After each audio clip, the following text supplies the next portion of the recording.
Happy Friday. Welcome to our Winter 23 Colloquium for the Museum Studies minor. We'll start in just a couple of minutes to let people log in and look forward to sharing some of the amazing work and projects that our current students and also one of our alumni, that they are up to in museum world.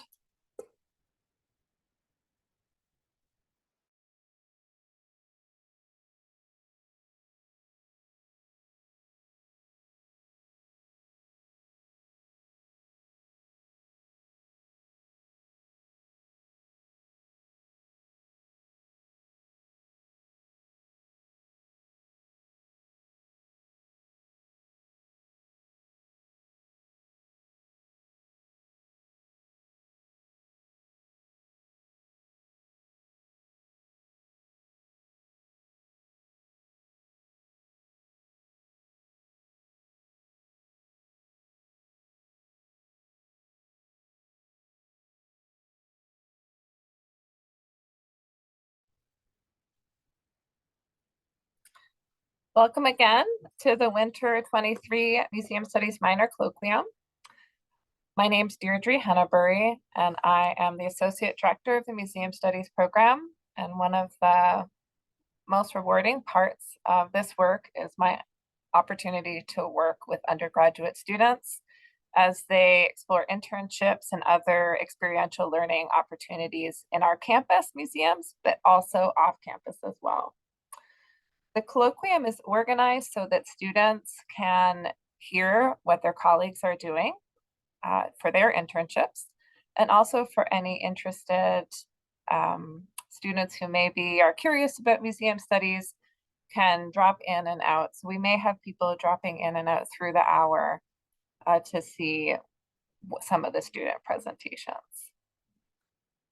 Just quickly about the minor in museum studies, it is a 6-course, 18-credit program.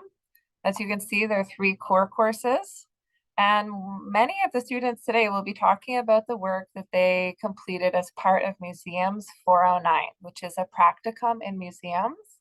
This is a really unique feature of an undergraduate program here at the University of Michigan because it allows students to be engaged fully in museum practice. We think of museums pretty holistically within the program, so we also have students engaged in archives, libraries, and other types of cultural collections. I do want to just point out a few things. We do have a website that we're constantly updating. We have recent news. There you can see Alicia shared with us when she started doing some work at the observatory.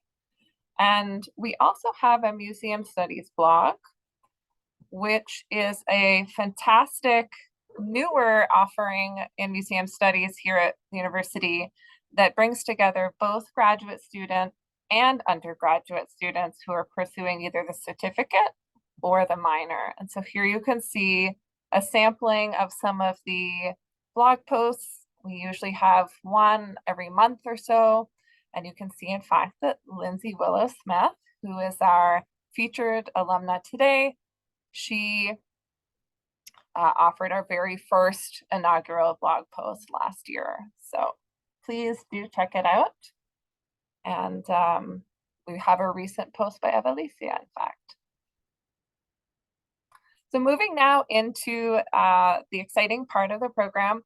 This is our lineup for today. We have student internship lightning talks, starting with Nate Kennedy, and then moving through Fatima, Luke, Evalicia, and then Julie. They'll talk about the work they've been doing in different museums. And then we will end our time together for this colloquium with Lindsay Willow-Smith, who joins us from Washington, D.C. So. No, I'm still in Ann Arbor. Oh, you're still in Ann Arbor. Okay. She's in Ann Arbor, but she's doing work for the Smithsonian National Museum of the American Indian. So she's enjoying the slightly spring-like weather that we are all. Okay, so I will stop sharing and invite you, Nate, to share your screen.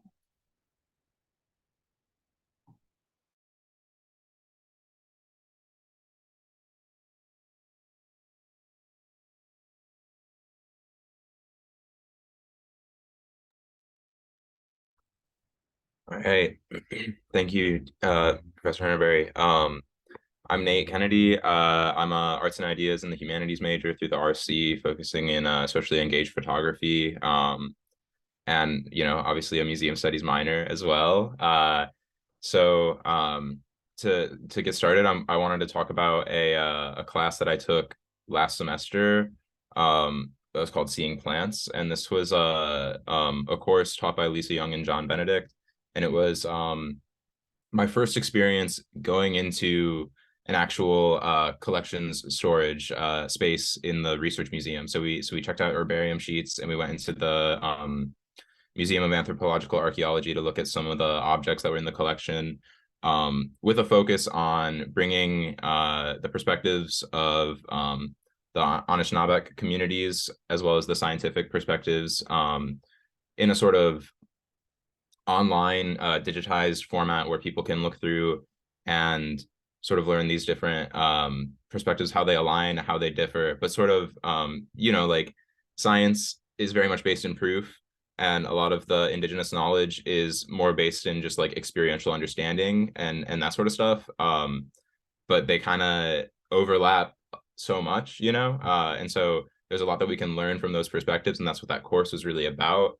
Um, and it was just like a really wonderful experience. We ended up making these online story maps with ArcGIS that are a sort of abbreviated exhibition. But I'm bringing this up because this was not only was this my first time going into the museum and seeing objects in storage, but it would turn out that the very museum that we went to visit, the Museum of Anthropological Archaeology, would be where I'm working now for my practicum experience. So that collection is immense, and it's really cool walking into storage. The collections manager Andrea Blazer gave us the heads up. Hey, there are human remains in here. There might be some collections that would be under NAGPRA. Please don't take any photos. Gave us that rundown, and we walked in and saw these baskets. And following that class, Lisa recommended me to do some work there with a collection of corn that had been collected in 1955 through 1965 from like the Hopi communities, and it's been in the collection I think since like the early 80s, but it only got accessioned within like by 2004. So I was tasked to do object photography with these this I think collection of about 400 or so years of corn, and then I'm going in and updating the database and adding more detailed descriptions. Down here, I've got like one of the changes I would have made. This isn't like an exact quote or anything. This is just like an approximation of how these sort of descriptions get written out as I'm doing them. But also, adding copyright information and all that sort of metadata with the images, but as well as like condition reports and those sort of notes. And of note, we have like location is one of the fields that I'm filling in, and that location has been listed as the person who grew the corn. So like these people that were that the collector Comeric had been working with, or had contacted to get the corn, were just listed as like a location. And so they've added a field in the database to change it to be the creator of the object. And so that's one of the major changes that I think is really important, just to recognize, it's not a place, it's a person who really put in time and effort to make sure that this corn could grow. And that's been just a really great experience overall. So I'll show you kind of more of what that process looks like. So as the museum assistants here, it's pretty independent. I come in for my hours and I kind of like decide when I wanted to come in for those hours. Obviously I'm working with Andrea Blazer, the collections manager, to figure that all out. But basically I come in and I manage my own time and workflow, and I'm using like a copy stand and color card, which is like pretty standard for this sort of photography. But it's like my first time working with the copy stand, so it's a good time. So it's a new skill to learn, and the corn will be in collections of up to, I think about 3 years is the most that I've come across at this point.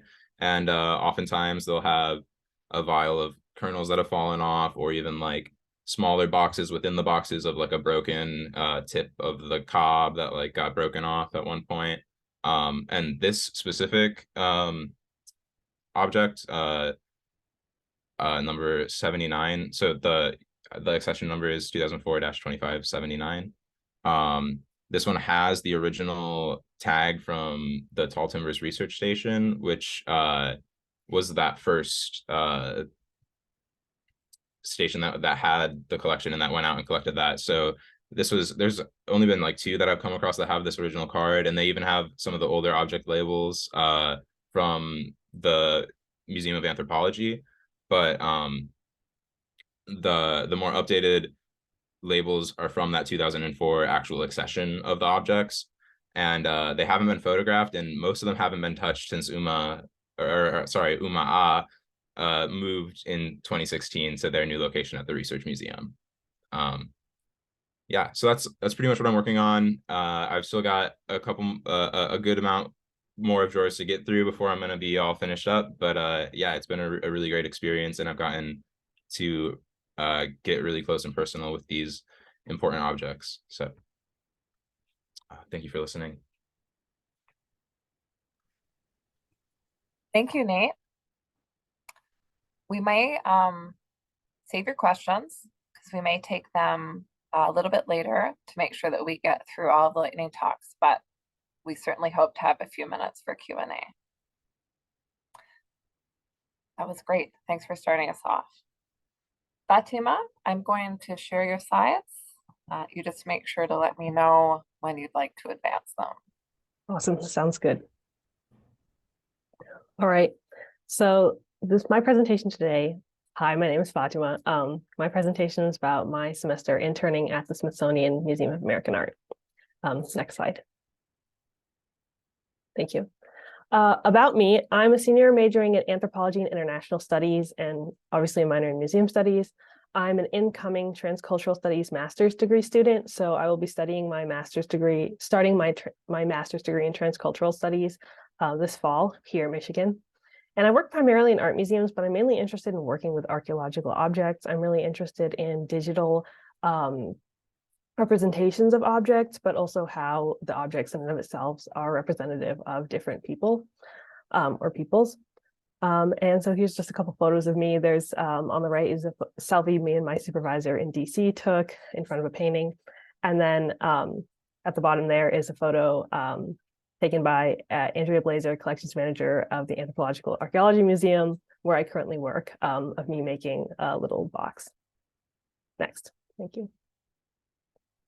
So my internship, like I said, was at the Smithsonian American Art Museum and the Renwick Gallery, because they're like run by the same administrators, basically. And I was a registrar's intern, so I was working in like loans, shipping, handling. I had this opportunity through the Michigan and Washington program, which is a program they do here that's sort of like a study abroad.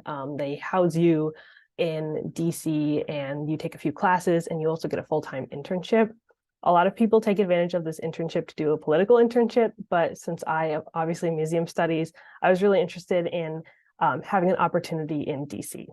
And my internship was full-time on site during winter semester 2022. So we were still kind of in COVID and a little bit coming out. So things were a little bit open, but mostly closed.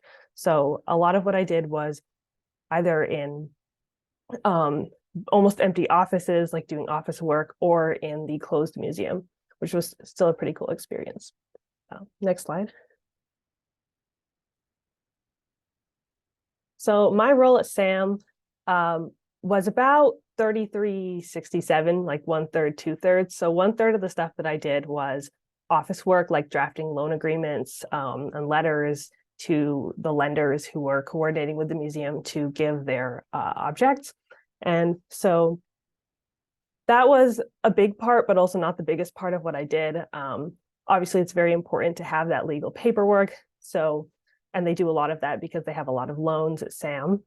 But most of what I did actually was actual handling of artwork. So preparing it for loans or to come back to storage, doing things like creating the paperwork and documents, but also packing it, pulling it from storage, putting it back in storage, making boxes and things for the artwork, doing condition reporting when it was going out. So to have like a baseline condition report, and then when it was coming back into the museum, to check it against the condition reports that it had had along the way, along the path. Each museum, they do a condition report when it comes into the museum and then when it goes out.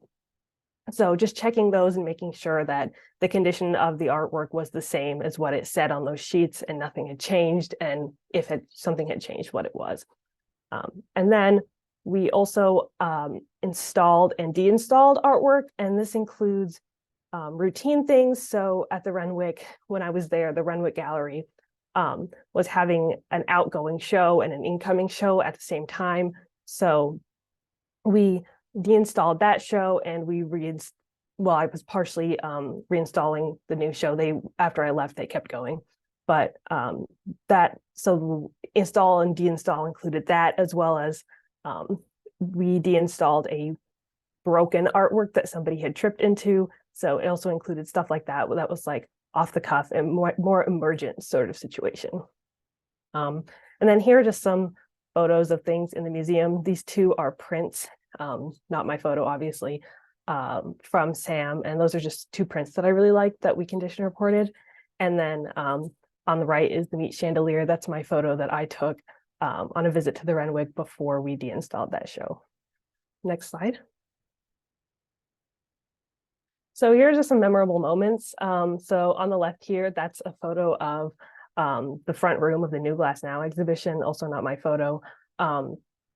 But that was sort of one of the rooms that we deinstalled during the deinstall process.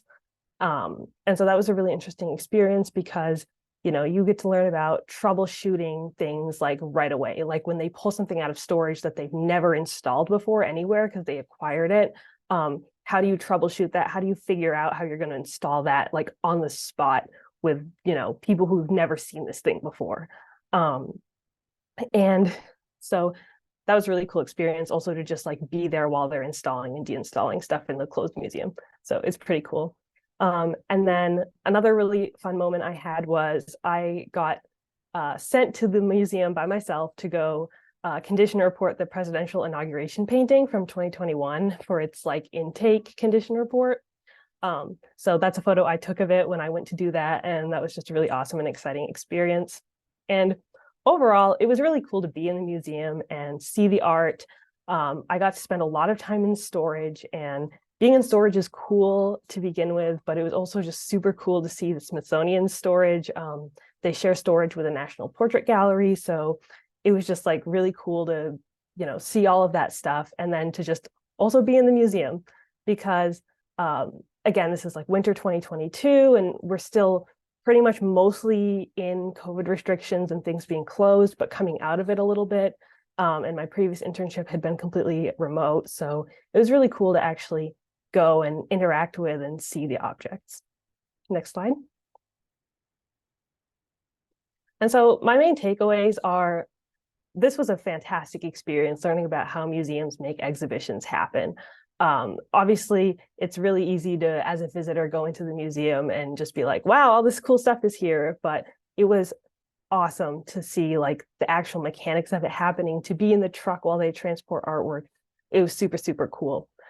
It was also a really supportive and encouraging learning environment. Almost everybody who I worked with had been an intern there as well. So everybody had been in my shoes, and they were super friendly and really just wanted to help me out.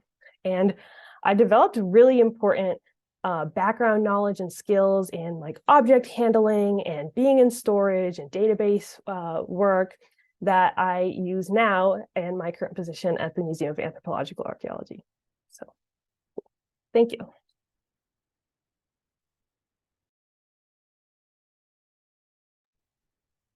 Thank you, Fatima. Wonderful. Our next presenter is Luke.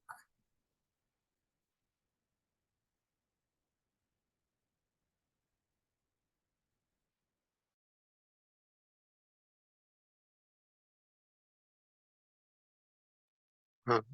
Oh, there we go.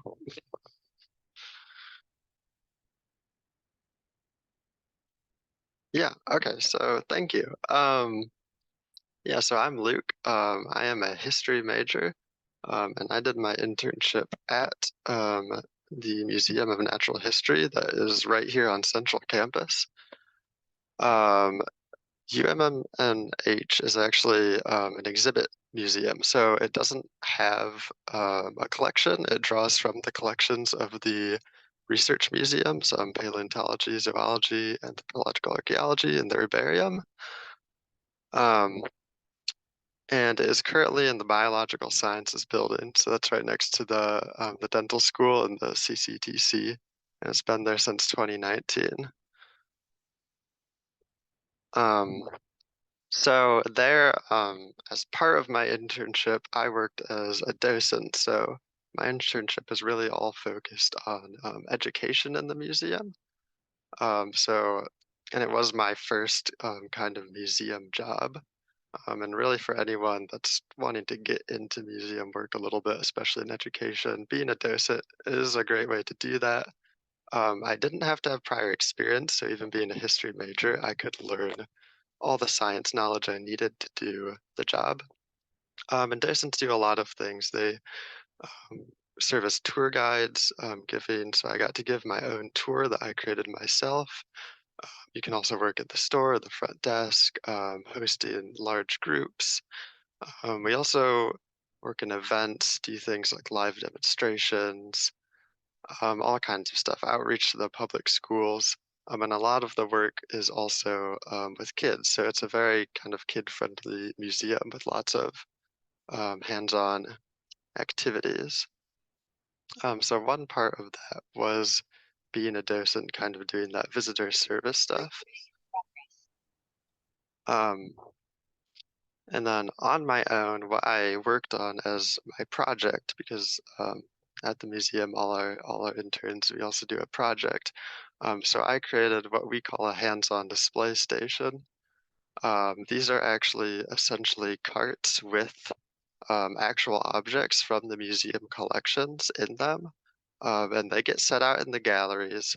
And then a docent is assigned to them every day. There's usually one or two out, and visitors can essentially go up to them. They can handle the objects themselves, and they kind of have a curriculum that goes with them that will teach a certain thing.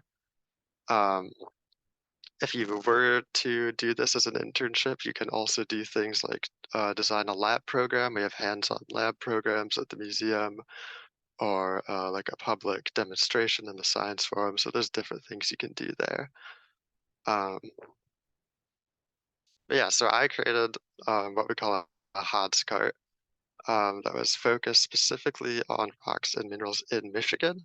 The goal of this was kind of to introduce visitors of all ages, so working with a lot of different audiences here, to essentially learn about um, how rocks and minerals function for us today. So how we use them today and how we've also used them in the past, where they come from, how they came to be in the environment, and also how our use of them impacts the environment. So like one of the main ways the cart functions is that these objects have essentially like common objects like toothpaste or a truck or other things that goes with the minerals, something that they're made into, and the docent uses it as like a matching game. So you see here we have pictures of some of the objects. There's up here a Petoskey stone on the upper left, and then next to that is an Isle Royal greenstone gem. So that's our state rock and our state gemstone. We have some Leland blue and native copper there. So as I did this work, I mostly did it independently. Some of it I could even just do on my computer at home. Sometimes I had to be at the museum. So I was free to come up with my own idea, develop my own program, which was really great. But I also got to directly work with some of the staff members. There were lots of people that were giving me help and advice, going over my program making sure I was like following all the kind of educational requirements that the Hotskart needed, and just giving me feedback on that.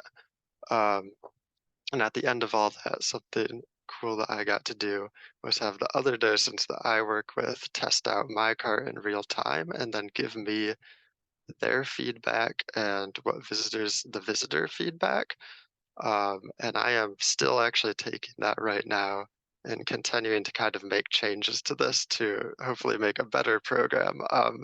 And I got to also go out and test this Hotskart myself, see how it worked in real time, because you make something and then when you actually do it, it usually turns out a bit differently than how you had expected. So yeah, I think one of the most challenging parts of this was to make something that would work for multiple audiences. Um,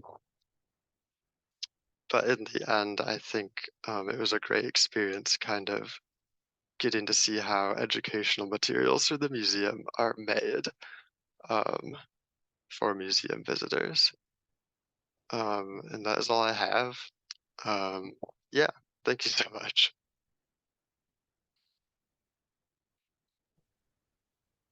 Thank you, Luke. One of the things I especially enjoy about these colloquia is that each of the projects is so different, right? And it's one of the beauties of museum work is that we can have 5 or 6 different students talking about, vastly different experiences and a whole range of projects. Our next speaker is Evalicia. So let me share my screen here.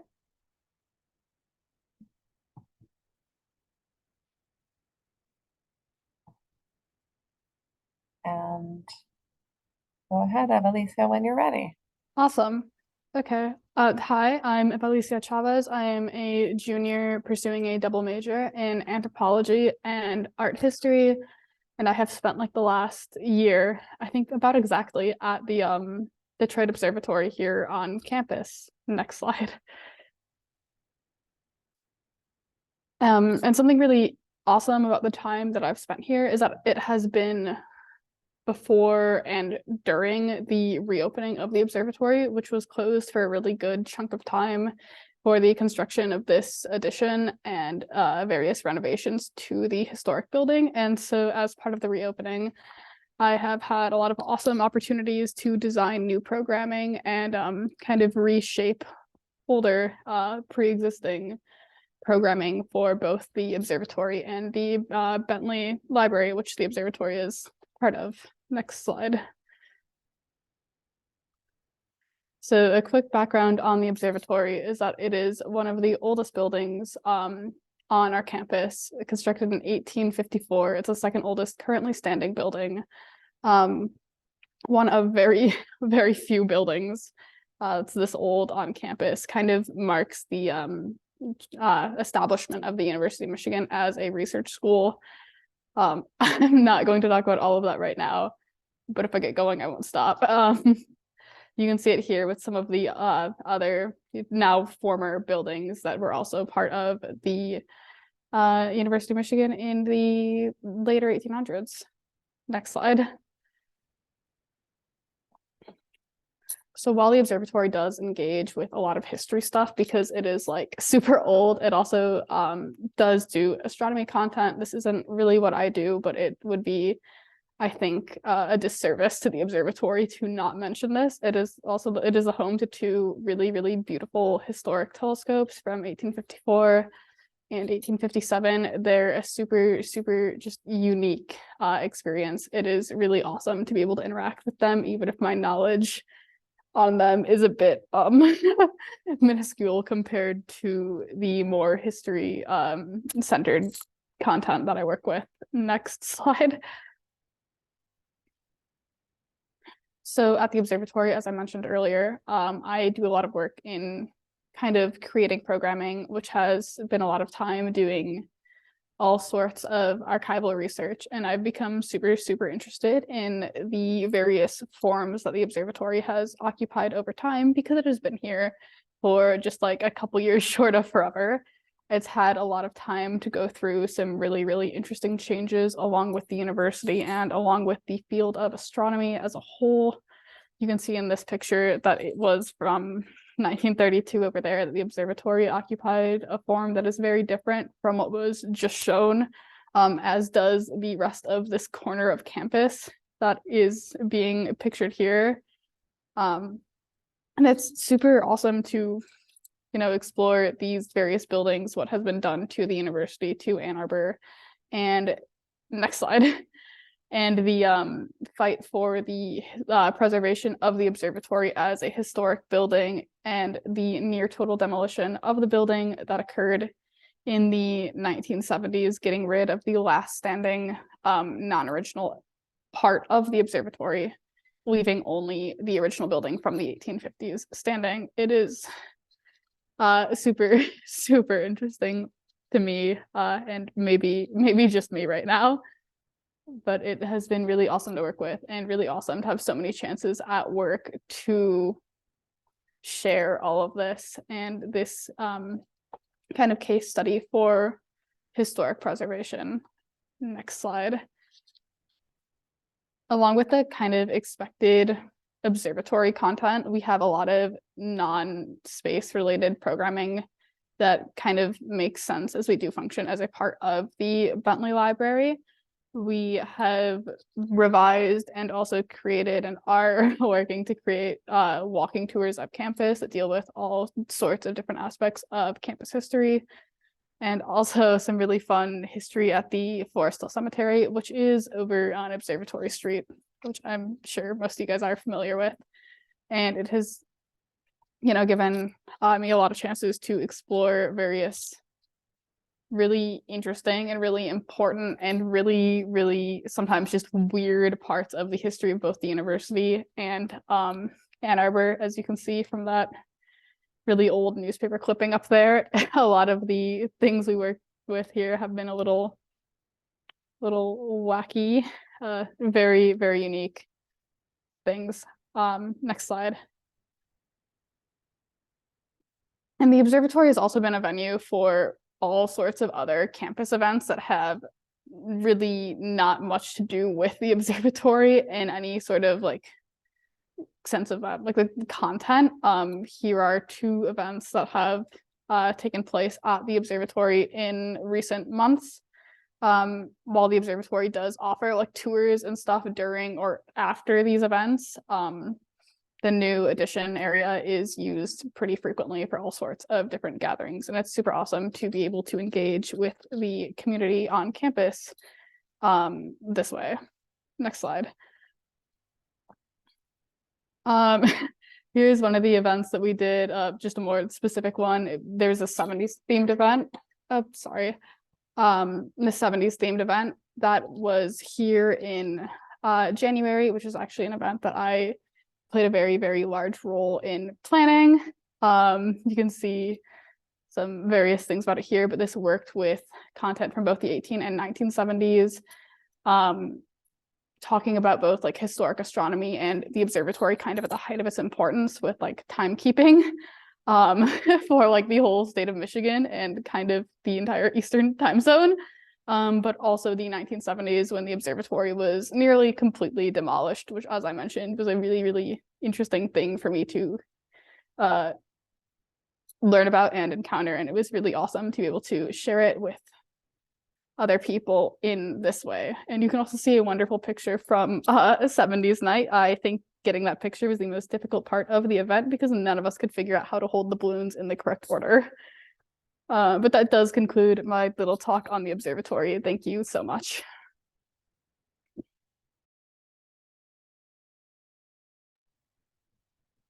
Thank you, Evalicia. And now for the final student lightning talk before we move to the alumni presentation, we have Julie Hagopian.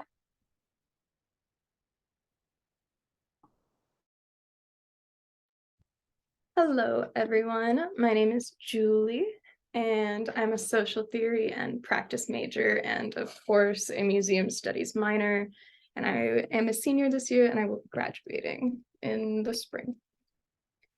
So my entire internship museum experience thus far has been spent at the lovely UMA, which I have come to grow very fond of, and I very much enjoy spending my time there.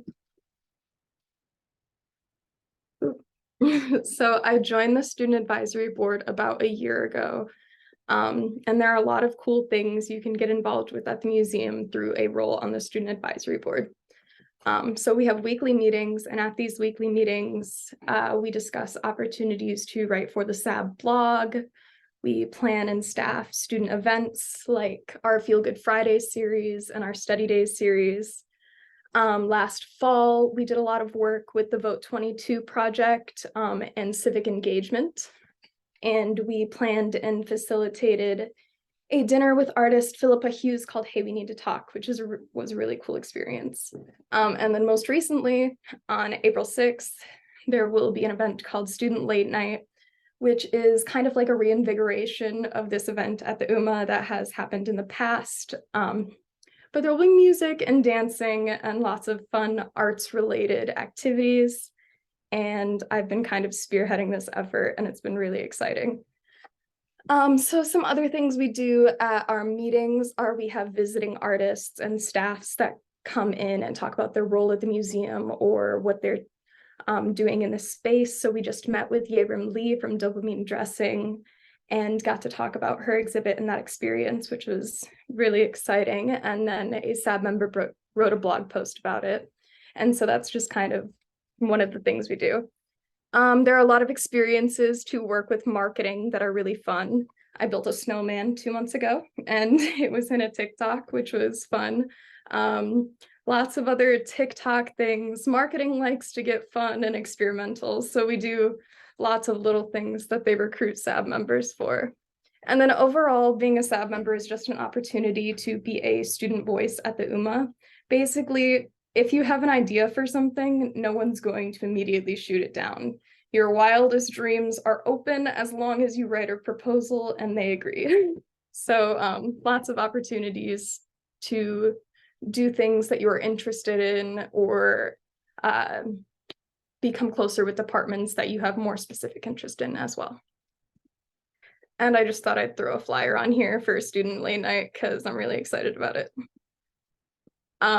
And so a little bit after I joined the Student Advisory Board, I was hired on as a student program assistant and lead of the Student Advisory Board under Bree and Lisa, who are absolutely amazing and are always there for me. And I think of them as like my mentors now, so that's been really cool. And so in this position, I get to work in the Curatorial Research Center with the other UMA staff who I talk to every time I'm there.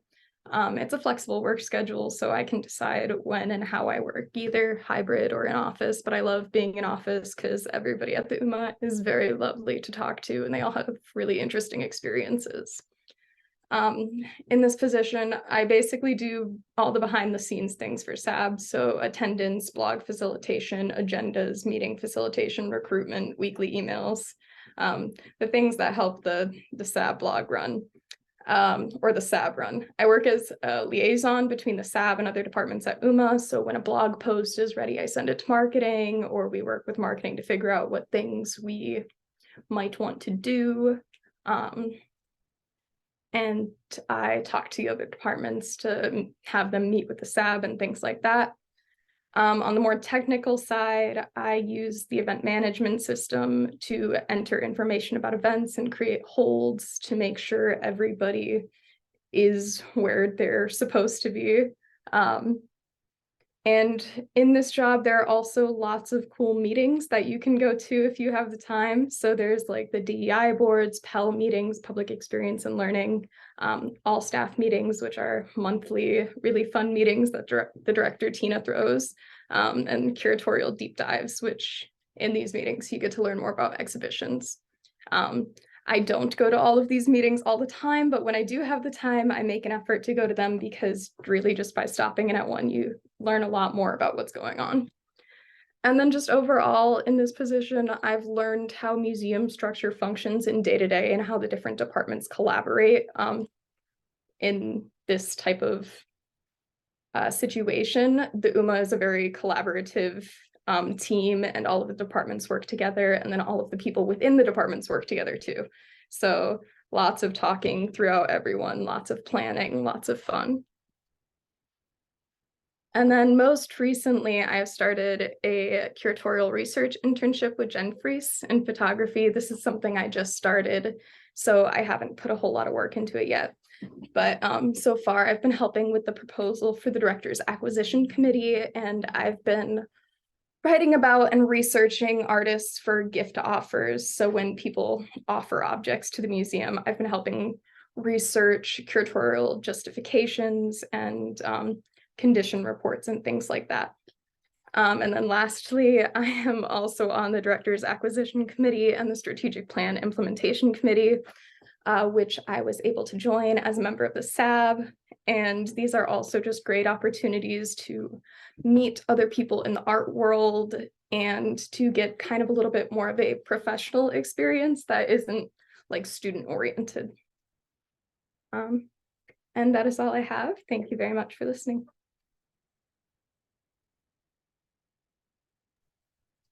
Thank you, Julie. I love how the SAB sort of opened the door for you to start to engage at UMA in all of these different ways. It's fantastic.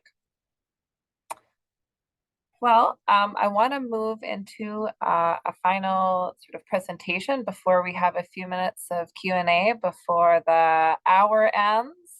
And it's always a really special thing to be able to invite an alum of the Museum Studies minor to share where they are a year or two or sometimes longer out of the program.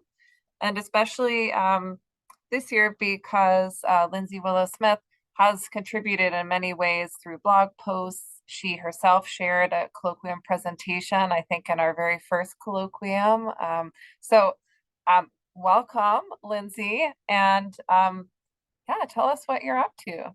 Yeah, thank you. I'm going to share my screen real quick. You can see it. Slideshow. Yeah, so I'm doing one that's a little bit different. I'm going to talk about all of my experiences through U of M and then how I got to where I am today. So my presentation is titled Indigeneity and Lack of Representation in the Museum Profession. So I'm going to start with why museums, because I'm sure we all get this question pretty often. And for me, I realize it's more than a love of museums and that you need more than that to get you through this field. It's a really competitive job field, and you can't just come in because you like it. You have to know what you're doing in it to really make a career out of it. So for me, as a citizen of the Sault Ste. Marie Tribe of Chippewa Indians and as an Indigenous woman, I had grown up always really uncomfortable in museums, and I never understood why.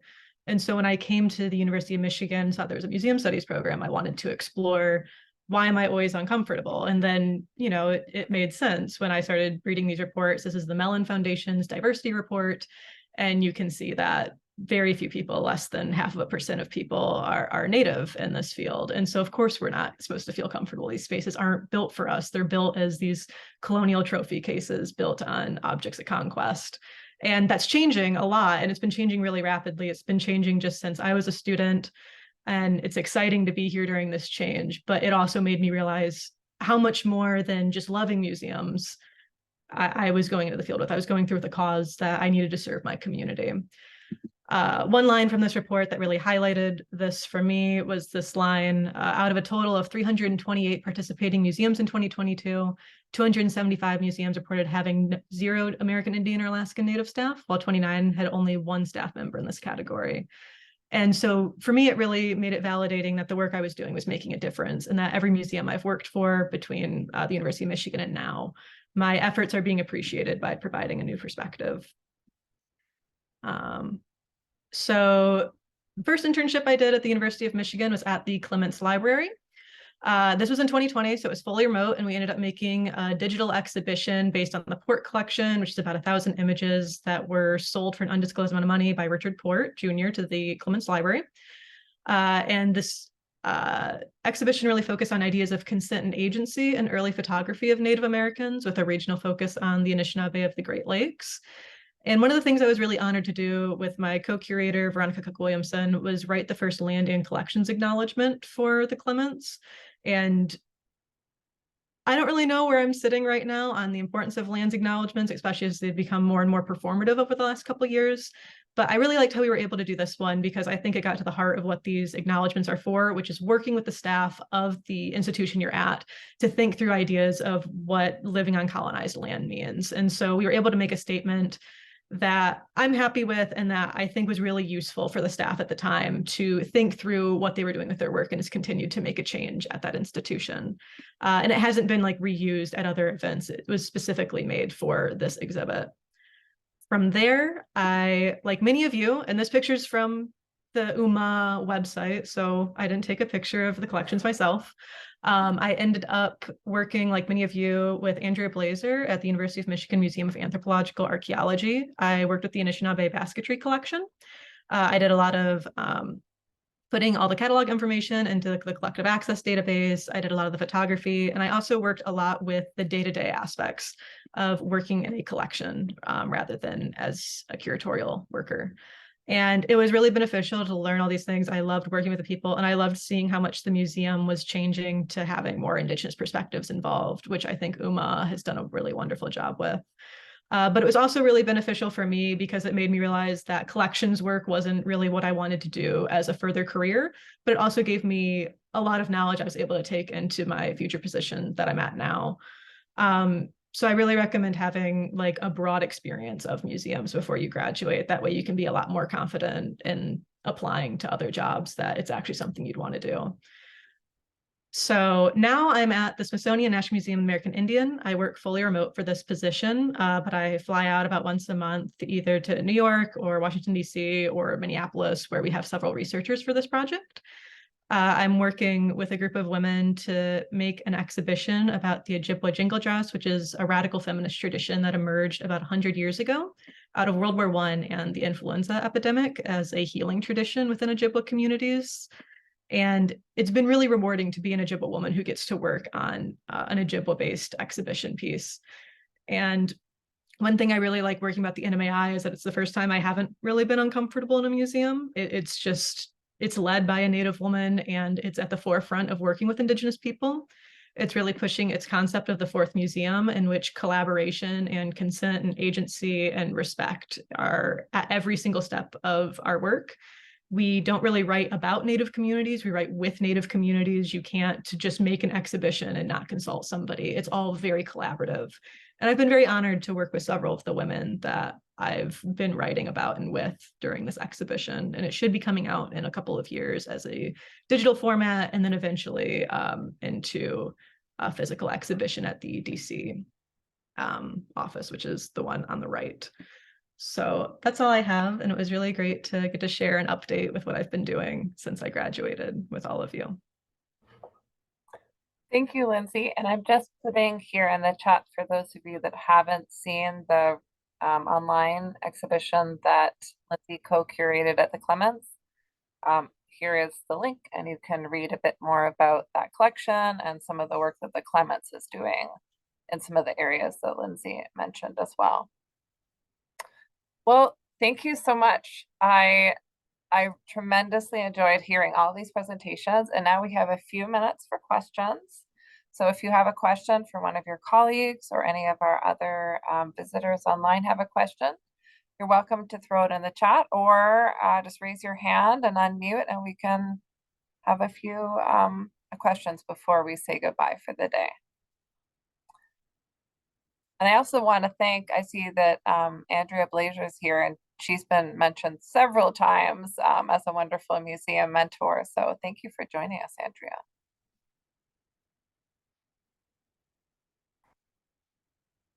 Well, I have a number of questions, but just a very quick one actually for Luke. So when you're designing a hands-on display station at the Natural History Museum, do you choose your topic, or are you given, these are areas that we want to develop as hands-on? How does that process work? Yeah,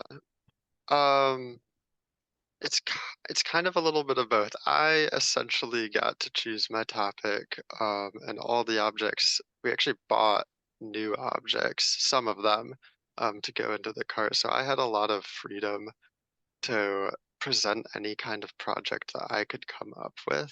It had to get approved, of course, and so did the acquisition of new objects. Um, and my supervisor, Brittany, did have some ideas of like, oh, well, we could do something in the Michigan Gallery of the museum. It could use another program there, or out in the atrium where like the mastodons are and kind of ice age material. So it was partially that, and partially I got to choose, well, okay, I'm gonna do something on like geology, rocks and minerals, and then I'll put that in the Michigan Gallery and make it Michigan focused so it can go there. Great, that's excellent. Thank you. Avienda, please share your question. Hi, my name's Avienda. I just started the museum studies minor. I have a question for Lindsay. You said that when you're pursuing a career in museums that it needs to just your purpose needs to be more than just like being interested in museums. And I understood that from like your perspective about your mission about indigenous people being represented. Is it normally about like having a specific mission when you're going into museums, or like could you elaborate on that more? Yeah.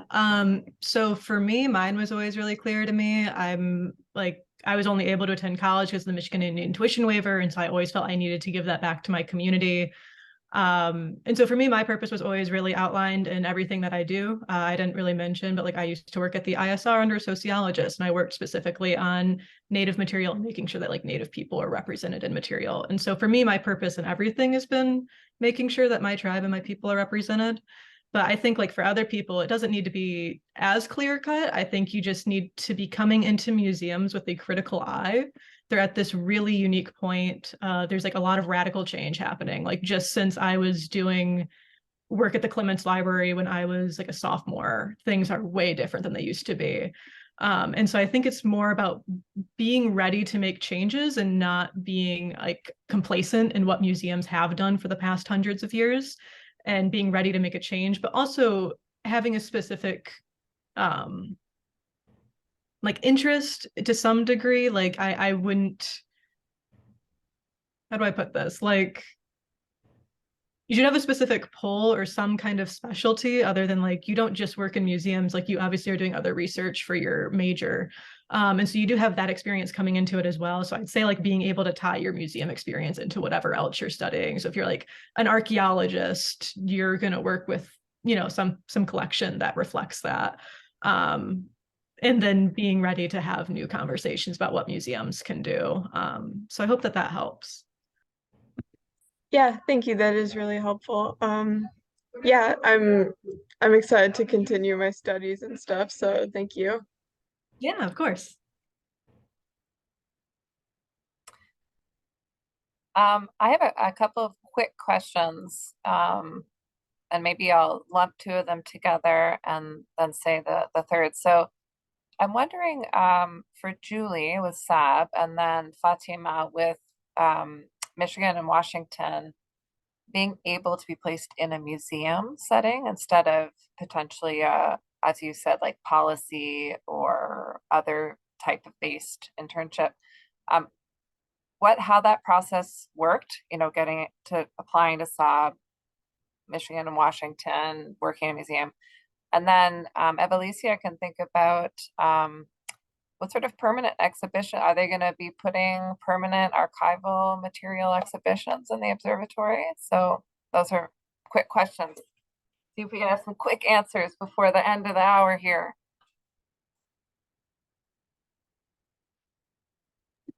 I can go first. Oh, Okay. sorry, go ahead. No, you. Okay, sorry. Yeah, so for Michigan and Washington, the process is really great because you're kind of walked through the whole thing by the administrators of the program. So you apply to the program and then they help you out with applying to your internships. It was pretty difficult for me because everything was still closed. I got my internship actually through a connection I was really lucky to have at SAM. But they will walk you through like the application process and finding things. And the Smithsonian has like their own like sort of network of internships. They have like a whole database of all their internships, so it's pretty easy to find what's hiring and what's not. Thank you. And for the SAB, really quick, I can speak largely on that because I have now been both on the applying side and the recruitment side as SAB leader. But I found the Student Advisory Board, which was then called the Student Engagement Council, I think through a Museum Studies program email. And I just turned in my resume and answered a series of questions. And then I got an email saying I was on. About 70 people apply each recruitment cycle, and maybe 10-ish are accepted on, depending on how many seniors we have graduate that year. And our recruitment cycle is normally in the winter, but it will be in the fall next semester. So if you're looking to join the Student Advisory Board, that will be coming up in the fall. And I'm sure MSP will send an email out about it. Yes. Thank you, Julie. So with the observatory and permanent collections and bringing materials in, yes, we are in the process of doing that. Those are actually some of my like favorite meetings and discussions, just to see how the observatory will continue to like, I guess, regrow following many months of closure. We're in the process of doing that right now. But we've also, over the last couple of months, especially super recently, have brought in a ton of new objects, which is super cool. So if you have not been to the observatory, you totally should, because it's really cool and there's a bunch of really unique objects. And if you have been but not super recently, come back. Yeah. Alicia, can you put the link to the observatory in the chat just so everyone can go look at the calendar? And then lastly, Nate, so it's so interesting to me that as someone who focuses on photography in very different terrain, that some of the work that you're doing at UMAA is so focused on sort of preserving and recording these artifacts through photography. Is there anything that you might like kind of surprised you about this process, being a photographer yourself and being so used to using a lens in a particular way? Like overall, it's just like a completely different sort of workload what I'm doing. I'm usually doing like a lot of street shooting and you know, trying to find like the way to make the framing, you know, exactly how it's going to be. And this is so, I don't know, I wouldn't say like bare bones, but like, you know, it's very like cut and dry. So in that aspect, it's hard for me to like at first I had to really get used to it, but overall it's just like taking the photos for information's sake and making sure that it's as accurate and as consistent as like a broad collection as I can make it. And so that is something that I'm getting used to, especially because a lot of my work I've done is on film. And so if it's color, I'm going back and retouching it heavily. And you know, I have a lot of time to do that. Whereas this is, you know, just a larger collection that I'm just trying to get finished and get recorded very quickly. Thank you. Well, we've reached the end of our hour together, and I want to just again reiterate my gratitude for each of you preparing these thoughts to share with us at this colloquium. I'm going to put in a special request that Lindsay, you send along any information about this upcoming exhibition that you've been working on so I can share it with the larger community when that goes live in whatever format it ends up taking. We want to stay in touch. And I wish you all, of course, in these remaining weeks of the winter semester here, all the best. So stay well, work hard, and I'll be speaking with most of you pretty soon. Have a happy weekend. Thank you.